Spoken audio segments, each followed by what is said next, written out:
함께 인사 나눕니다. 오늘은 참으로 좋은 날입니다. 우리 모두에게 좋은 일이 일어납니다. 저는 오늘 여러분과 함께 요한일서 5장 4절로 6절을 본문으로 하여서 믿음으로 승리하는 삶 같은 제목으로 말씀의 은혜를 나누기 원합니다. 제목을 한번 크게 따라해 주시기 바랍니다. 믿음으로 승리하는 삶. 믿음으로 승리하는 삶. 인생을 두 번 살아가는 사람은 한 사람도 없습니다. 우리 모두 단 한 번뿐인 인생을 살아갑니다. 단 한 번뿐인 인생을 가장 의미 있고 보람 있고 행복하게 살아가야 되는 것입니다. 이것은 예수님 안에서만 가능한 일입니다. 우리가 예수 믿고 하나님의 자녀가 되면 문제 많은 세상이 주님이 주신 은혜의 세상으로 바뀌어지는 것입니다. 지금 마지막 때가 되어서 예수 모실 날이 친히 가까워지니까 온 세상에 이 죄악이 범람하고 있습니다. 사도 바울이 순교하기 전에 마지막으로 디모데에게 보낸 편지 디모데 후서에 말세에 고통하는 때가 이른다고 말씀하시면서 말세에 대한 그 상황을 설명했습니다. 꼭 오늘날의 상황을 보는 것 같습니다. 디모데후서 3장 1절로 4절입니다. 너는 이것을 알라. 말세에 고통하는 때가 이르러 사람들이 자기를 사랑하며 돈을 사랑하며 자랑하며 교만하며 비방하며 부모를 거역하며 감사하지 아니하며 거룩하지 아니하며 무정하며 원통함을 풀지 아니하며 무함하며 절제하지 못하며 사나우며 선한 것을 좋아하지 아니하며 배신하며 조급하며 자만하며 쾌락을 사랑하기를 하나님 사랑하는 것보다 더하며. 이같이 어둠에 둘러싸인 일상을 승리하며 살아가기 위해서는 우린 절대 긍정의 믿음으로 무장해야 되는 것입니다. 세상을 이기는 믿음으로 무장해서 나아갈 때 하나님의 은혜가 우리에게 임하게 되는 것입니다. 요한일서 5장 4절은 말씀합니다. 무릇 하나님께로부터 난 자마다 세상을 이기느니라. 세상을 이기는 승리는 이것이니 우리의 믿음이니라. 믿음의 사람이 이 세상의 모든 문제를 이긴다고 성경은 말씀하고 있는 것입니다. 우리 예수를 믿는 사람들은 보통 사람이 아닙니다. 하나님의 존귀한 자녀입니다. 하나님께서 우리 안에 거하시며 위대한 역사를 이루어가고 계신 것입니다.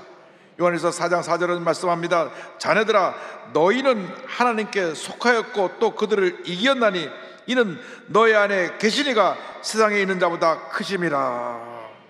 우리 안에 주 하나님께서 함께 계시기 때문에 우리는 모든 문제 어려움을 넉넉히 이길 수 있게 되는 것입니다. 우리는 주님과 동행하며 죄악이 만연한 세상에서 죄와 싸워 승리하며 살아가는 하나님의 자녀가 되어야 할 것입니다. 요한일서 3장 9절은 말씀합니다. 하나님께로부터 난 자마다 죄를 짓지 아니하나니 이는 하나님의 씨가 그의 속에 거함이요 그도 범죄하지 못하는 것은 하나님께로부터 났습니다. 우리가 말씀과 성령으로 충만하게 될 때 사랑의 주님 우리 함께 계셔서 모든 문제 어려움을 이기게 하시고 날마다 우리의 삶을 승리의 삶으로 이끌어 주시는 것입니다. 고린도전서 15장 57절은 말씀합니다. 우리 주 예수 그리스도로 말미암아 우리에게 승리를 주시는 하나님께 감사하노니. 예수님을 통하여 우리에게 승리를 주신다고 성경은 말씀하고 있는 것입니다. 우리의 믿음의 대상은 예수 그리스도 우리 구세주 한 분밖에 없습니다. 예수님만이 우리의 유일한 믿음의 대상이 되시는 것입니다. 이상 그 어떠한 것도 우리가 믿고 의지할 것이 없습니다. 오직 예수님만이 구원의 길이 되시고 진리가 되시고 생명이 되시는 것입니다. 그래서 우리가 어떤 문제와 어려움을 만나도 주님만 바라보고 나아가는 믿음의 사람들이 되어야 할 것입니다. 히브리서 12장 2절에 이와 같이 권면합니다. 믿음의 주요 또 온전하게 하시는 이인 예수를 바라보자. 이 예수를 바라본다는 말은 예수님께 초점을 맞추라고 하는 것입니다. 예수님께 시선을 고정하라는 말씀입니다. 우리가 주님만 믿고 의지하고 바라보고 나아가면 주님이 우리의 구세주가 되어 주셔서 우리 일생을 주님의 은혜 가운데로 이끌어 주시는 것입니다. 우리가 이 세상에 믿고 의지할 것이 많다고 하지만 우리의 유일한 구세주는 예수 그리스도 한 분밖에 없습니다. 예수님이 하나님의 아들이심을 믿고 우리의 구세주이심을 믿을 때 우리에게 위대한 승리가 주어지게 되는 것입니다. 요한일서 5장 5절은 말씀합니다. 예수께서 하나님의 아들이심을 믿는 자가 아니면 세상을 이기는 자가 누구냐? 예수님의 하나님의 아들이 되심을 믿고 구원받은 사람들이 세상을 이길 수 있다고 성경은 우리에게 말씀하고 있는 것입니다. 우리는 하나님의 형상대로 지음받은 하나님의 자녀들입니다. 하나님이 우리를 너무나 사랑하고 계십니다. 그런데 인류의 조상 아담과 하와가 하나님의 명령을 어기고 선악과를 따먹음으로 죄짓고 타락했습니다. 그로 인해서 모든 사람이 죄 가운데 태어나서 죄 가운데 살다가 죄 가운데 죽어가는 삶을 살게 되었습니다. 그래서 하나님께서 구약의 법을 정하셔서 사람이 죄를 지을 때 죄 없는 짐승이 피를 흘려 대신 주께 해서 일시적인 죄를 사하게 했습니다. 그것이 구약 4000년의 역사인 것입니다. 그런데 이것은 장차 예수님이 육신을 입고 이 땅에 오셔서 우리의 죄를 대신 짊어지고 십자가에 돌아갈 것을 구약에서 예표해 준 것입니다. 2000년 전에 아무 흠도 없고 어떠한 죄의 모습도 없는 예수님이 육신을 입고 이 땅에 내려오셨습니다. 육신을 입고 십자가에 달리셔서 우리를 대신하여 죽으심으로 우리의 과거의 죄, 현재의 죄, 미래의 죄를 다 사해 주신 것입니다. 이제 누군지 예수를 믿기만 하면 죄사함 받고 구원받아 하나님의 자녀가 되는 것입니다. 이 성경은 창세기 1장 1절부터 계시록 22장 끝절까지 예수님의 구세주 되심을 우리에게 증거하고 있는 것입니다. 예수님만이 우리의 유일한 구세주가 되십니다. 성경 전체의 요절인 요한복음 3장 10절은 이와 같이 말씀합니다. 요한복음 3장 16절을 다 같이 고백합니다. 하나님이 세상을 이처럼 사랑하사 독생자를 주셨으니 이는 그를 믿는 자마다 멸망하지 않고 영생을 얻게 하려 하심이라. 예수님께서 십자가에서 죄와 사망의 것을 멸하시고 부활하심으로 영원한 승리자가 되어 주셨습니다. 죄사함을 받기 위해서는 피 흘림이 있어야 되는데 우리 인간의 죄를 사하기 위해서는 죄 없는 인간이 대신 죽어야 하기 때문에 예수님이 육신을 입고 우리가 똑같은 모습으로 이 땅에 오셔서 십자가에서 우리를 대신하여 돌아가신 것입니다. 히브리서 2장 14절 15절은 설명합니다. 자녀들은 혈과 육에 속하였음에 그도 또한 같은 마음으로 혈과 육을 함께 지니심은 죽음을 통하여 죽음의 세력을 잡은 자 곧 마귀를 멸하시며 또 죽기를 무수함으로 한평생 매어 종로로 타는 모든 자를 놓아주려 하심이니. 예수님이 우리를 대신해서 십자가 달려 죽으심으로 우리를 죄와 사망에서 건져 주셨습니다. 우리는 주마다 담대한 믿음을 갖고 전진해 나가야 될 것입니다. 요한복음 10장 33절을 권면합니다. 세상에서는 내가 환난을 당하나 담대하라, 내가 세상을 이기었노라. 예수님 믿을 때 그 순간 승리하신 예수님 나의 구세주가 되셔서 예수님의 승리가 우리의 승리가 되는 것입니다. 예수님은 전지전능하신 하나님이십니다. 예수께서 죄와 사망의 권세를 십자가에서 멸하시고 부활하셨을 때 온 우주가 주님 앞에 무릎을 꿇었습니다. 예수님이 구세주가 되시고 온 우주 만물을 통치하시는 통치가 된다는 것을 저들이 인정하고 예수님의 권세 앞에 무릎을 꿇은 것입니다. 빌립보서 2장 8절로 10절은 설명합니다. 사람의 모양으로 나타나사 자기를 낮추시고 죽기까지 복종하셨으니 곧 십자가에 죽으심이라. 이러므로 하나님이 그를 지극히 높여 모든 이름 위에 뛰어난 이름을 주사 하늘에 있는 자들과 땅에 있는 자들과 땅 아래 있는 자들로 모든 무릎을 예수의 이름에 꿇게 하시고, 예수를 믿기만 하면 이 놀라운 은혜가 우리에게 임하게 되는 것입니다. 기독교가 모든 종교가 다른 것이 바로 이것입니다. 우리 기독교는 은혜라는 것이 있습니다.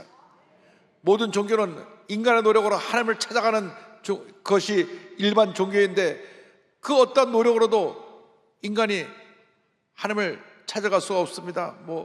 선행을 하고 참선을 하고 아무리 애쓰고 노력을 해도 우리 인간은 죄의 한계를 넘어설 수가 없는 것입니다. 그런데 우리 기독교는 하나님이 우리를 찾아오신 종교입니다. 우리에게 은혜를 베푸신 종교입니다. 우리가 주님의 은혜로 사는 것입니다. 나 같은 죄인이 구원받은 것도 주님의 은혜요, 오늘 이 자리에 와서 예배드리는 것도 주님의 은혜요, 우리 일생 살아가는 모든 것이 주님의 은혜인 것입니다. 우리가 장차 앞서거니 뒤서거니 주 앞에 서게 될 터인데 우리 모든 고난과 슬픔이 다 사라지고 우리 눈에서 모든 눈물을 주님 닦아주실 것입니다. 계시록 21장 4절은 말씀합니다. 모든 눈물을 그 눈에서 닦아주시니 다시는 사망이 없고 애통하는 것이나 곡하는 것이나 아픈 것이 다시 있지 아니하리니 처음 것들이 다 지나갔음이라라. 이 땅에서는 우리가 많은 눈물을 흘립니다. 고난 가운데 사랑하는 사람을 먼저 떠나보내고 또 배신당하고 상처를 받아서 눈물을 흘립니다. 그런데 주님 앞에 갈 때 주님께서 우리의 눈에서 모든 눈물을 다 닦아주실 것입니다. 얼마나 주님 은혜 감사한지 우리의 눈물을 닦아주신 주님 은혜 감사해야 될 것입니다. 이 예수님이 우리에게 물과 피로 임하셨습니다. 요한일서 5장 6절은 설명합니다. 이는 물과 피로 임하신 이시니 곧 예수 그리스도시라. 물로만 아니요 물과 피로 임하셨고 증언하는 이는 성령이시니 성령은 진리니라. 물과 피라고 하는 것은 예수님의 이 땅에서의 그 사역을 전체를 설명하고 있는 말씀입니다. 예수님이 이 땅에 육신을 입고 오셔서 공생 사역을 시작하실 때 물에 들어가 침례를 받으셨습니다.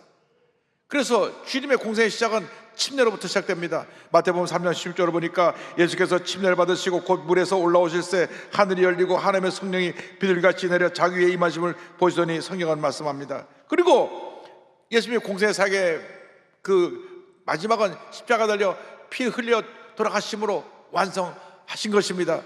요한복음 19장 3절에 말씀합니다. 예수께서 신포도주를 받으신 후에 이르시되 다 이루었다 하시고 머리를 숙이니 영혼이 떠나가시니라. 십자가에서 주님 말씀하셨습니다. 다 이루었다, 다 이루었다, 모든 것이 다 완성되었다, 구원사역이 완성되었다, 죄와 사망의 권세가 멸망을 받았다, 이제 구원의 문이 열리게 되었다. 주님 위대한 선언을 하신 것입니다. 다 이루었다. 우리의 죄와 저주, 가난, 질병을 다 짊어지시고 십자가에서 피로 돌아가심으로 구원사역을 완성하셨습니다. 이때 병정이 예수님 옆구리를 찌르니 물과 피가 쏟아졌습니다. 이 물과 피가 바로 예수님이 이 땅에서 구원사역을 완성했다는 것을 상징적으로 보여준 것입니다. 요한복음 19장 34절입니다. 그 중에 한 군인이 창으로 옆구리를 찌르니 곧 피와 물이 나오더라. 하나님의 영이신 성령께서 예수님이 침례받을 때 그 임하시고 그리고 십자가에 달려 다 이뤘다 하심으로 구원의 완성을 선포했을 때 성령이 이에 대해서 증언하셨습니다. 요한일서 5장 6절입니다. 이는 물과 피로 임하신 이신이 곧 예수 그리스도시라. 물로만 아니요 물과 피로 임하셨고 증언하는 이는 성령이시니 성령은 진리니라. 우리가 성령으로 충만하게 되면 이 땅에 오셔서 물에 들어가 침례를 받으시고 십자가에 피려 돌아가신 그 주님의 구원의 은혜를 우리가 깨닫게 됩니다. 그래서 우리가 늘 주님 은혜에 감사하게 되는 것입니다. 날마다 십자가 은혜에 감사하고 또 감사하고 또 감사하게 되는 것입니다. 나 같은 죄인이 어떻게 해서 구원을 받았는지 그저 감사할 것밖에 없는 것입니다. 첫째도 감사요, 둘째도 감사요, 마지막도 감사합니다. 예수 믿는 사람의 일생은 감사의 일생이 되어야 됩니다.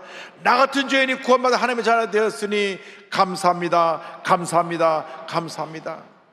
여러분 기억하시기 바랍니다. 우리는 은혜로 삽니다. 주님의 은혜가 없으면 우리는 살아갈 수가 없습니다. 우리가 주님의 은혜가 아니었더라면 지금도 죄 가운데 방탕한 삶을 살고 있었을 것입니다. 지금도 문제와 어려움과 고통 가운데 방황하는 삶을 살고 있었을 것입니다. 근데 웬일인지 웬은인지 주님이 우리를 택하셔서 일방적으로 우리를 택하셔서 우리를 구원해 주셨습니다. 이 놀라운 구원의 은혜 우리가 이렇게 오늘 여기까지 오게 된 것입니다. 그래서 우리 주님 앞에 일생 동안 감사의 삶을 살아가는 주님의 자녀가 되어야 할 것입니다. 예수를 믿기만 하면 그의 운명이 바뀌어지고 그의 삶에 하나님의 은혜가 임하게 되는 것입니다. 태어난 지 6주 만에 부모에게 버림받아서 정말 젊은 삶을 살 수밖에 없었던 그가 예수님을 믿는 가정에서 예수를 만나고 난 다음 위대한 피겨 스케이팅 올림픽 금메달리스트가 된 스캇 해밀턴이라고 하는 분이 있습니다. 스캇 해밀턴은 1958년 8월 28일 미국 오하이오주 볼링 그린에서 태어납니다. 생후 6주 만에 친부모에게 버림받고 도로시 어네스트 부부의 가정에 입양이 됩니다. 너무 어릴 때 입양이 돼갖고 부모님 얼굴을 본 적이 없습니다. 입양해준 부모님이 자기의 사랑하는 부모가 되어서 그의 일생을 돌봐줬는데 2살 때 원인할 수 없는 난치병에 걸려가지고 7년 동안 이 병원 저 병원 다니면서 치료를 받아도 별 차도가 없었습니다. 정상적으로 음식을 소화하지 못해서 코에 튜브를 연결해갖고 영양을 공급받았는데 4살 때쯤 돼서는 그가 그 병으로 인해서 성장이 멈춰서 또래 아이보다 키가 절반 정도밖에 안 됐습니다. 그러니까 계속 몸은 아프죠. 제대로 성장할 수도 없고. 그런데 9살 때 우연히 피겨 스케이팅 하는 것을 보고 이 아이가 거기에 관심 갖고 몸이 약한데도 불구하고 나가서 열심히 스케이트를 탔습니다. 그래서 이 아이가 스케이트에 소질이 있는 걸 알고 부모님이 도와줬는데 이 피겨 스케이팅 하고 선수를 만들려면 많은 물질적인 후원이 필요한데 어려워서 1976년에 우리가 널 도와줘 그러니까 스케이트를 하는 걸 좀 멈춰야 되겠다. 그래서 스케이트 타다가 중간에 포기하려고 했는데 1년 뒤에 어머니가 암으로 돌아가십니다. 어머니가 자기가 스케이트 타는 걸 보고 너무나 좋아하면서 늘 응원해 줬기 때문에 다시 어머니를 생각하면서 빙판으로 돌아가서 스케이트를 타기 시작하는데 그의 뛰어난 재능을 본 익명의 부부가 내가 저 아이를 후원하겠다. 그래서 세계적인 코치인 카를로 파시와 론 로스에게 소개를 해서 훈련을 쌓아갑니다. 1980년에 그가 미국 피겨스케이팅 선수권 대회에 나가서 3위를 차지하고 나서 81년도부터 84년도까지 미국 선수권과 세계 선수권 대회를 4연속 제패하면서 1984년 사라예보 동계올림픽 남자 싱글에서 금메달을 목에 걸었습니다.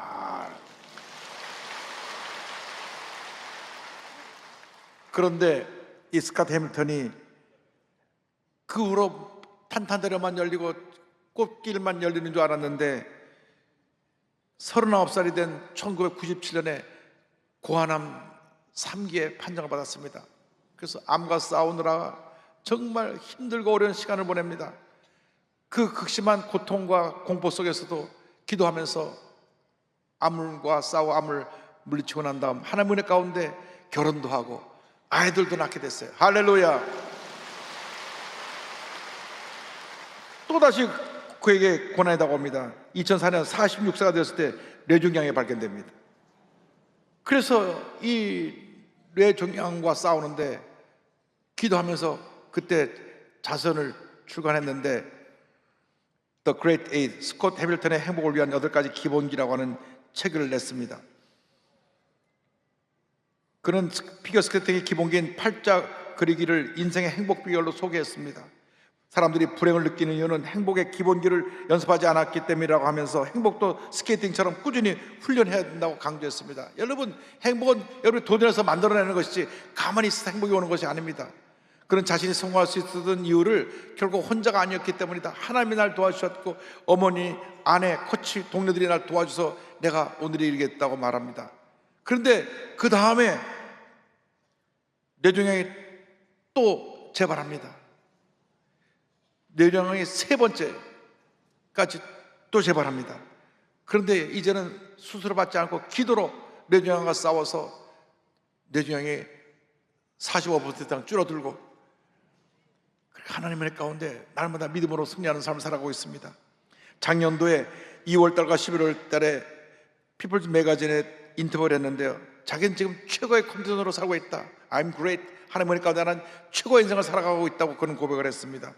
현재 그는 스캇 해밀턴 케어스 파운데이션, 스캇 해밀턴 돌봄 재단을 설립해서 암 환자를 돕고 저들 치료를 연구하는 일에 후원하는 그 일에 최선을 다하고 있습니다. 그는 믿음으로 고백합니다. 남모르는 고통 속에서 행복한 미소를 지을 수 있었던 비결은 전능하신 하나님께서 코치가 되어주셨기 때문입니다. 피겨스케이터에게 코치란 신과 같은 존재입니다. 선수가 코치에게 신뢰감을 갖고 있지 못하면 결코 성공의 기쁨을 누릴 수 없습니다. 저는 코치 대신 하나님께서 주실 우승을 바라보며 최선을 다했습니다. 얼음판위에서 저는 항상 혼자가 아니었습니다.